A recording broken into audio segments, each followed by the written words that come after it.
Hi, this is Doug from Dynamic Computing, and welcome to episode 118 of 10-Minute Amiga Retrocast. Yes, I know I usually do 3 or 4 episodes per month, and I mean, it's already February 19th, and I've done 2 this entire year. Something came up in my personal life that has taken up a huge amount of my time, and also my work schedule's been crazy. Things are just now getting back to normal for me, so we can expect to get back on track with the normal schedule. This week, I want to talk about a cool new addition to my Amiga family. A new little Amiga 500 I have right down here I'm going to show you, and this sweet little 1084 monitor. Now, in my real life, I own a company called Dynamic Computing Technologies, and I do technology consulting, and I do really boring things like sell PCs and support networks and things like that, blah, blah, blah. Well, I'm on this Facebook group here in Tucson called Information Technology, and here's a link to the post that came up. But my buddy Jermaine Pesquera, he put a post up the other day just making a little joke about upgrading his server, and he puts this picture of the Amiga 500 and a 1084 monitor. I'm like, oh, that's cool. Then I see a note underneath it, a comment saying, oh yeah, I saw that on the Facebook Marketplace. I'm like, okay, I'm gonna go jump on that right away. Now, usually I keep a pretty close eye on the Marketplace and on some of the other auction sites to see if there's any cool Amiga stuff that came out. This one right under my radar. So I got in touch with the guy. I Facebook messaged the guy who was selling it on Facebook, and he was a really nice guy. We agreed to meet, and you're going to see what it comes with. But basically, it's an Amiga 500 floppy drive, 1084 monitor, bunch of software, $350. Really a fair price for this kind of setup, especially since it includes a nice monitor. Let's take a look at the machine, and then we're going to get into the story behind the computer. Now, the first thing I noticed about this is just what nice condition it's in. I mean, take a look at this. This is no yellowing at all, really, up here on the case. It looks fairly consistent with what I remember the Commodores for looking like. The keys, maybe a touch of yellowing, maybe a shade or two, but, you know, I think this either needs no retro brighting or maybe just a day out in the sun, 2 days in the Tucson sun, and it'll be just fine. But just look at the condition of that little guy. Now, it also came with a nice tank mouse, just a normal, nice little tank mouse. Works fine. The thing is, though, I cannot get this thing open to save my soul. I tried for about 5 minutes to get the mouse ball out of there so I could clean it up. I can't get it open. I'm going to have to find a tool or something to unlodge that. But it also came with another mouse, an Eclipse mouse. And, you know, to be honest, I haven't tried it out yet. Feels fine, though. I'm sure it works fine. And this is one of those cool mice that can switch between the Amiga and the Atari. So this will work also on my 1040 ST. Now, also included was this lovely external floppy drive. Now, this is a California Access CA880. Now, California Access was a great company back in the late 80s and early 90s. They got lots of reviews in Amiga World magazine for making really, really nice quality products. This floppy drive works absolutely perfectly. Haven't had a single error. Now, this is also the company that made the Bodega Bay, which I will put a picture of right there, which was an expansion for the Amiga 500 to put it in basically some kind of full desktop case. Now, I had a lot of sleepless nights back in about 91 trying to decide whether I was going to go with a California Access Bodega Bay for my Amiga 500 or go with an Amiga 3000, brand new one. And I ended up going with the Amiga 3000, and I don't regret it a bit. Now, take a look at this lovely 1084 monitor. Now, this is not the 1084S, so this is not the stereo version, but she's in great shape. No discoloration at all. No dings, nothing. And look at this. Look at this. A door. Can you believe it? And it closes, and it stays closed. An actual door on a 1084. Amazing. Now, around back of the 1084, you can see it's in great shape. Being that it is the mono version, I had to put a little splitter on here, so I have both the audio, left and right audio cables going into the single mono port here. Then we've got a standard composite video, and then a Chroma Luma. So this little guy would work perfect on a Commodore 64 also. Now it works with the Amiga with a 9-pin RGB to a 23-pin RGB cable. Now my 1084S that I used for years had a round DIN cable on it. It did not have this 9-pin, but this thing just works like a champ. You'll see it in just a minute. Now let's get a little more intimate with the Amiga 500 by taking her apart and seeing what makes her tick. Now most Amiga 500s have like a number 10 Torx screw. They have 3 here and then a couple in the back, and then the case just carefully opens up. I'm going to open it up and we're going to take a look inside.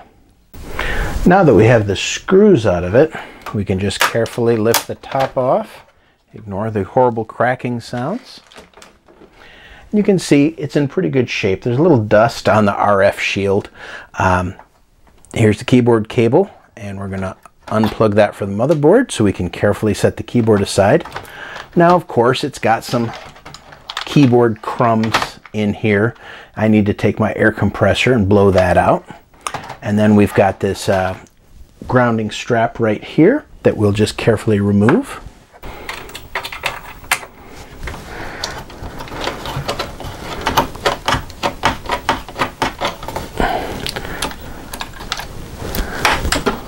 And set the keyboard aside for a while. Now, the first thing we notice is that we have the Amiga 500 512K RAM expansion in here. And this one works just fine. It's recognized just beautifully. I'm not sure the brand name. It's probably printed someplace on the bottom. But you'll also notice it has a real-time clock and a battery on it. This is a 2032 chip on here. Now, this chip is actually soldered on here. So in order for me to replace the battery, I'll just get my desoldering station and desolder this clip here and desolder a little at the bottom and put a new battery in. And yes, Frank from Retro Rewind, I just heard you scream, "No!" from all the way up in Canada when you hear me talking about a soldering iron and an Amiga 500. So I promise I'll be careful when I desolder this. Now the RF shield itself is held on with several screws here and then these little nubbins clips, which I will bend up, and we'll get the RF shield off. Now that we have her bare naked, let's take a look at some of the stuff inside. Oh look, the pen is from Retro 8-Bit Shop. Nice. Now here's the first thing I noticed that was interesting. Now this is a revision 5 motherboard. But look at the date on here, 89/90. Now, I bought my Amiga in 1988, so a full 18 to 24 months before this one, and mine was a revision 6 motherboard. So Commodore being Commodore, they just used whatever they had in stock and sold whatever they had. But that's fine, revision 5 is fine. The biggest caveat with revision 5 is with the kickstarts. It will support Kickstart 1.3 without any issues, but going beyond 1.3, you need to I think, bend one pin out of the way and bodge wire it, jumper it to another pin to use the other newer Kickstarts. Now, if you don't want to do that, if you're not an expert solderer like me, and you don't want to do that, you can get an adapter from our friends Frank from RetroRewind.ca. Look at that. There's a link right there.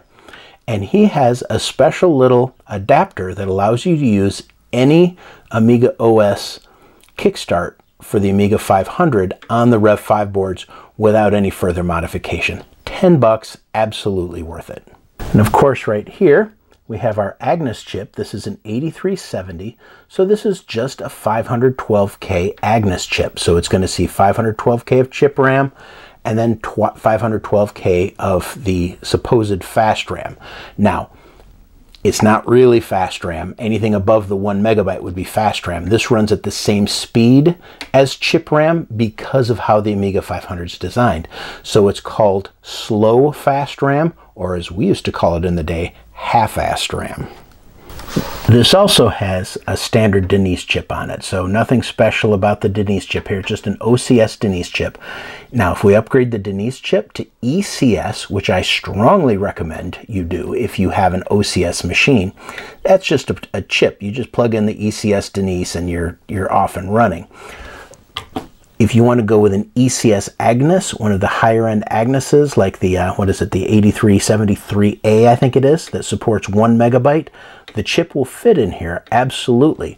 But then you have to adjust a jumper over here and then cut a trace over here for the 1 megabyte Agnus to function and see 1 megabyte of chip RAM. Well, what do I have here?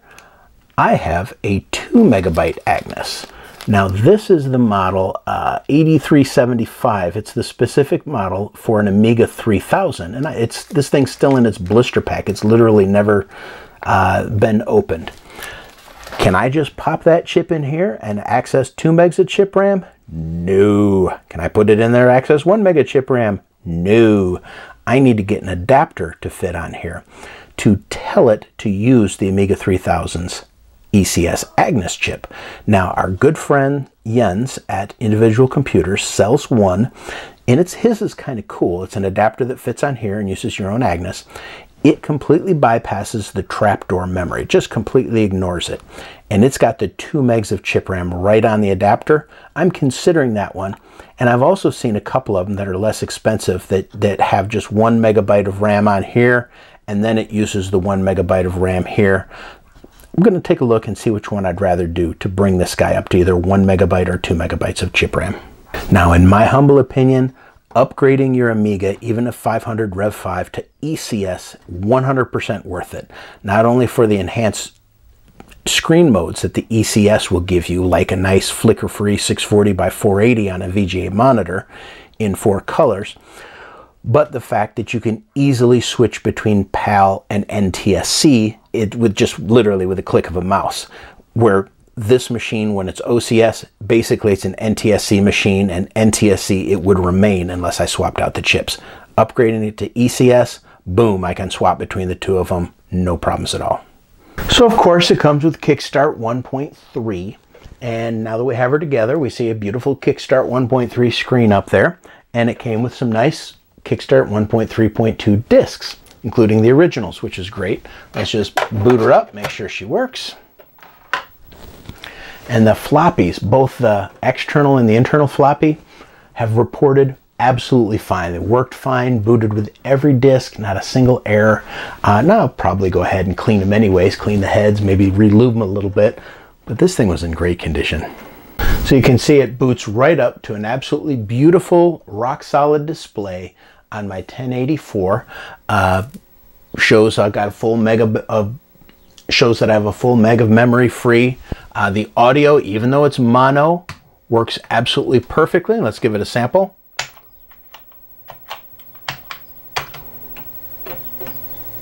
San Mark is the best YouTube channel in the world. I mean, you can't argue with an Amiga 500 when it tells you that. You just can't argue with it. So we have a perfectly working Amiga 500 setup, perfectly clean. It's something that anyone from 1989 would be absolutely proud of having. What's the story behind it though? Who owned it before I did? Thank you for asking. Well, I bought the Amiga from the son of the original owner, and here's the story that he told me. Back in around 89 or 90, his mother really enjoyed going to the casinos and playing the casino games, you know, blackjack, craps, things like that. Just really enjoyed it, but she couldn't always get out there. So, being the wonderful son that he was, he bought his mother a bright, shiny new Amiga 500 and the 1084 monitor, along with a bunch of really cool casino programs, you know, roulette, craps, blackjack, slot machines, all those things. We'll take a look at those in a minute. But he bought that for his mom to play in her free time. What a great son. Most of them are on the original discs. Most of them have their original manuals with them. Again, we'll take a peek at those in just a second. Really cool, really nice. Now, they'd also ordered a bunch of public domain software from both Turtle Lightning and Software Excitement. And there's 20, 30 different public domain disks. Everything I've tried so far works just fine too, which is great. Now, from the labels on the disk, some of them are handwritten labels. Looks like they used the computer from about 1990-ish to maybe 93, 94, right in that range. And at that time, Mom probably got a PC, and the Amiga was just carefully stored away. Now, a couple of years back, Mom passed away, and Dad kept the Amiga in storage. And unfortunately, Dad passed away just a couple of weeks back, and as the kids were going through all the things, they found this perfectly preserved Amiga and wanted it to go to somebody who was going to take care of it and not just turn it for a quick buck. So he put it on Facebook Marketplace, and here we are. The son seemed quite happy that it was going to someone who was going to take care of it and do fun things with it and not just store it away for another 25 years. So yes, I promise you, I'm going to take good care of it. Thank you. Now let's take a look at a few of the things that were included with the package. Take a look. So first off, we had this rather nice joystick. It's got the suction cups in the bottom. It's a little mushy, but absolutely cool. It has an auto fire switch, which I love. I was playing some Amoeba Invaders on here this morning, and I switched auto fire on. Makes all the difference in the world because my 51-year-old thumbs do not like pressing buttons over and over and over again. So that's cool. It came with several, probably 30 or 40 public domain discs. These are from Software Excitement, which was a really popular public domain producer back in the 80s and 90s, almost as big as Fred Fish. So tons of Software Excitement discs. Many of them are poker related or some type of gambling related. But here we've got Finest Hour on here, Sub Attack 688, Virus Killer. Make sure your Amiga doesn't have any viruses. Now here's where we get into some of the retail products that also come with a manual. Vegas Gambler, Video Vegas, Wheel of Fortune, Copy Program, what?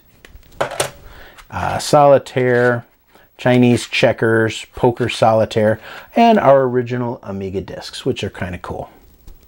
Now this leads me to some really cool things that came with the computer from what I can tell. This is Gold Disc that made this. This is called the Amiga Tutorial. And what this is a single floppy disk that loads up with some really cool graphics and then lets you run through all of these cool little tutorials about how to use your Amiga.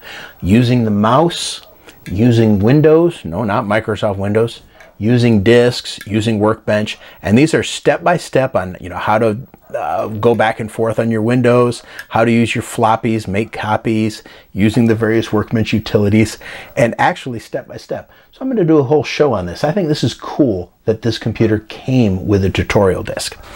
The other cool thing it came with was this Gold Disc program called Amiga Appetizer, and there's the floppy that went with it. And what this came with a music program that's actually kind of cool, a graphics program, a word processor, and then a tile game, all on one floppy disk. And that came with the Amiga. And being called Appetizer, it's just like, hey, here's what the Amiga can do.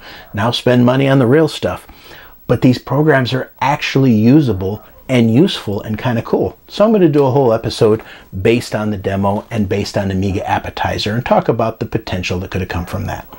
So besides the ECS upgrades that I've already talked about, what are my plans for this little beauty? What am I going to do with this little guy? Well, you guys know me. I can't leave an Amiga alone and just run it stock. It never has been in my blood, even back in the 80s and 90s. So what I've done with this little guy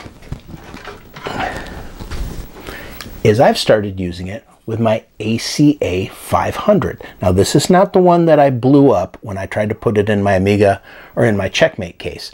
This is one that was sold to me by my friend Rob from Northwest United States of America. Thank you, Rob. You're an awesome guy.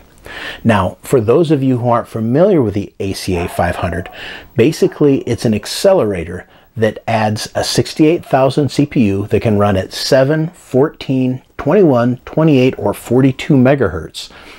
And then it also adds 7 megabytes of usable RAM, and it adds flash memory where you can store Kickstart files on it. You remember what I said? You can't upgrade the Kickstart on this without bending some pins and running some bodge wires.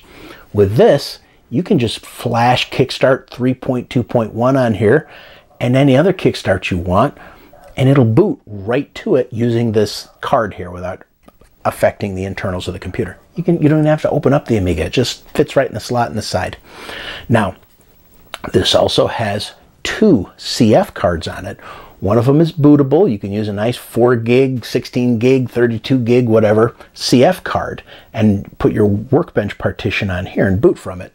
The other is an auxiliary card that you usually want to format in FAT32. And then you can use this to interchange files from your PC to your Amiga and transfer things back and forth, or use it as auxiliary storage. It's awesome. Now, this particular card that I bought from Rob also has the Xsurf 500 network adapter on here. So if you look, you've got an actual Ethernet jack right on here. So when I plug this into my Amiga, if I load the proper software, I've got full network capability on here, and I can FTP back and forth. I can get on the web and browse all those exciting, 12 websites that actually work on an Amiga right on here. It's really kind of cool. Let's boot it up, take a look at what it can do. So we have the individual computers ACA 500 plugged right into the side. There's my boot card, there's my auxiliary. When I boot the Amiga 500, it gives me a couple of choices here, including Kickstart 3.1, a Kickstart 1.3 configuration. You boot to that, or you can select one of your own custom ones. Now I've created a custom one here where I've got my CPU running at 21 megahertz. For laughs, let's bump that up, 28, 42 megahertz now. I'm using a Kickstart 3.2.1 ROM, which I installed in here. I do recommend you check out my review for the ACA 500 Plus that I'll put right up here in the corner, and it explains in great detail this card. Right now we're just going to take a look at it. We're going to boot up to Amiga OS 3.2.1 on our brand new little Amiga 500. And a quick minute later, here's Amiga OS 3.2.1. My Workbench, there's a nice big fat work file there right there. We've got lots of memory free. What do we have? 437K of graphics memory and 5.5 megabytes of fast memory available. All of that just by plugging in a little ACA 500. Pretty cool, huh? And now, when I want to use it as an Amiga 1.3 floppy-based system again, I unplug the card, boom, we're right back where we were before. Now this will also work great with my classic 520 card, which I reviewed right there. Work great with a Vampire, either a V2 or one of the new Vampires that they've come out with. It would work great with a Pi Storm. You've seen all the stuff in the Pi Storm. There's my review on the Pi Storm right there. My buddy Alex Cheney put a post in Facebook the other day saying that the Amiga 500 is probably the most versatile of the Amigas to get. If you're going to own an Amiga, you can't go wrong with an Amiga 500. With all of the upgrades that are available for them, I think Alex just might be right. So this little girl will make a nice addition to my collection, and you'll be seeing her a lot in the future in use, along with my other Amiga 500 that we will be getting back to now that she's repaired.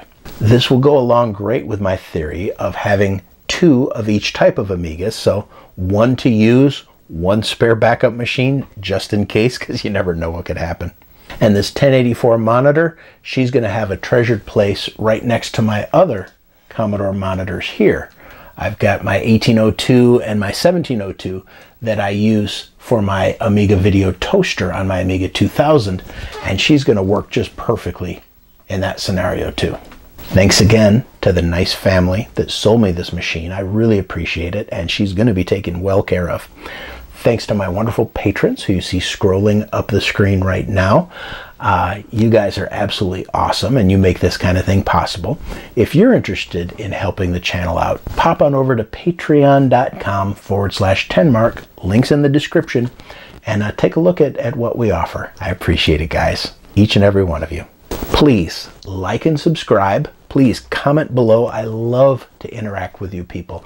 Tell me your stories about Amigas that you picked up and whether or not you talk to the people about the history of the Amiga. I'd love to hear stories about that. Matter of fact, I think it'd be great to do an episode sometime all about people's stories about their Amigas and what they were used for in the past. I think that'd be a lot of fun. But until next time, this is Doug from 10 Minute Amiga Retrocast, signing out.